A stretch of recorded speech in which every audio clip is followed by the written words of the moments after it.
so eɗen mbaɗa tarik kawgel afrique fugo koyngel ɗum fuɗɗi koye hitande 1956 ko nden kawtal bitegal kawtal afrique fugo koyngel woni CAF yettini to FIFA e nder pottital mum sappo e tati ɓiwal taw noon ɓe ndewni ɗum koye on ɗon jaari to leydi Égypte ne wiye Abdelaziz Abdallah Salem tawni ko kañum adi innerede kawgel ngel ko kañum yettini toon ɗaɓɓade leyɗele nayi Afrique keɓnoɗe jeytare men walla joguinoɗe jeytare men jiɗɗi yuɓɓinde ngel ɗo kawgel Afrique fugo koyngel e on saaha saabu pamɗugol kippuji ɗin ɗon FIFA yiɗino salade kono noon kadi leyɗele Afrique kolliri wonde so FIFA salima ɓuri tengtude on ɗon Abdelaziz Abdallah Salem mo kalɗen jaaɗo leydi Égypte wi so tawi ɓe calima kañumen ni gonta tawtorede pottital ngal kono kadi gonta yaade kawgel aduna fugo koyngel te nden wonata kawgel alo e on saaha noon leydi Soudan kañum ne wallitima ɓuri tengtude Soudan aji goto biyeteɗo Mohamed Abdallah ɗum saabi FIFA wattidoyi ko jabde koye on saaha noon fewja muulugol walla pewnugol ndiɗo kuɓeeri innirande kawgel Afrique fugo koyngel taw ko tawde ko ngel ɗon kawgel noon kalaten ngel fuɗɗi ko 1957 e hitande 1957 leydi Soudan ko kañum yuɓɓinno ngel ɗon kawgel nde leydi Soudan yuɓɓini ko leyɗele nayi tan gonno leydi Égypte nawi ko ɓeeri ɗi e nden hitande ko leydi Soudan leydi Égypte Éthiopie kañum e Afrique du Sud kañumen jeyno hen kono Afrique du Sud wattini kañum e hoore mum ko ruuɗade salade wadde mbiyen ko équipe aji tati tan e hitande 1959 Égypte e Syrie kañumen ndenti mbatti leydi gotiri ne wiye République Arabe Unie Égypte jaɓɓi kuɓeeri ndi lutti kadi mofti ɗum laawol ɗimmol e hitande 1962 rewi hen iwi duuɓi ɗiɗi en paami wonti duuɓi tati 1962 noon ko leydi Éthiopie nawi kuɓeeri ndi ndenne kadi wanno ɗum dirtinede ko won coup d'état woni pollugol bannogol to leydi Éthiopie hakko ɗum saabi dirtina hitande e nden hitande 1962 ummima e leyɗele nayi ari e leyɗele jeenayi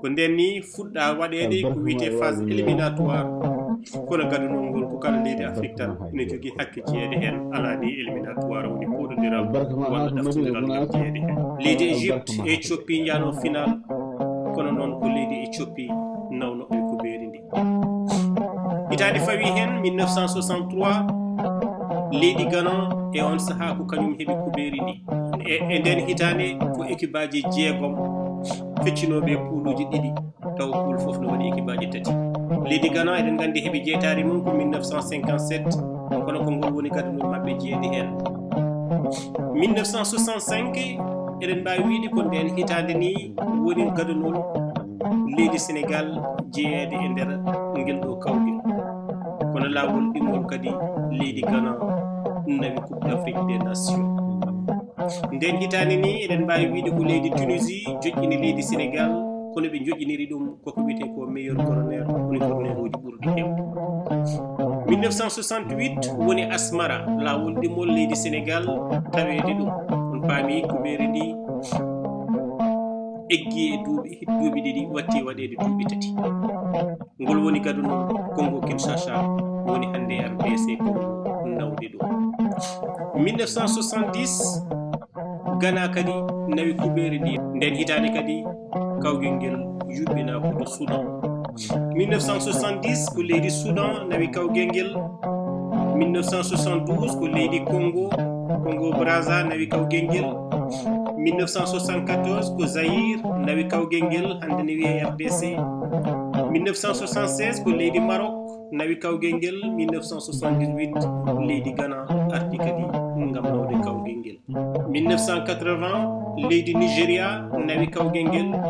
Kupo nawi ɗum e 1982 kadi ko leydi Ghana. E hitande 1984 ko leydi Cameroun nawi kupo. 1986 ko leydi Égypte. 1988 ko leydi Cameroun. 1990 Algérie yuɓɓini wi kawgel ngel yaltata toon. 1992 ko leydi Côte d'Ivoire yaduno finale leydi Ghana. Leydi Côte d'Ivoire nawi kuɓeri ndi ko Sénégal yuɓɓini.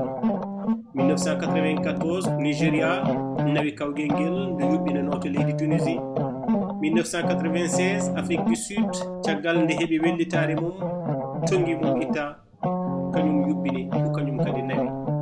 Yimɓe ne kiftoro ɗon hesɓe arɓe ko wayno docteur Koumalo marka fiche waɗɓe waɓe ɗon. 1998 leydi Égypte nawi kawgel ngel.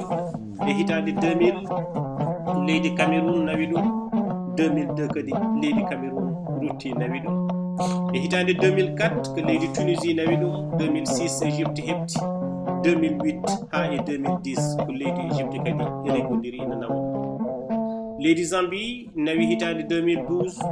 E hitande 2013 ko leydi Nigeria nawi ɗum. E hitande 2015 Côte d'Ivoire nawi lawol mum ɗiɗo. E hitande 2017 leydi Cameroun nawi ɗum. 2019 ko Algérie leydi Sénégal jano final. Équipe Algérie o kañum nawi ɗum. E hitande CAN 2021 taw joua ko e hitande 2022 leydi Sénégal wi gulet nawde ɗum ngel ɗo kawɓe.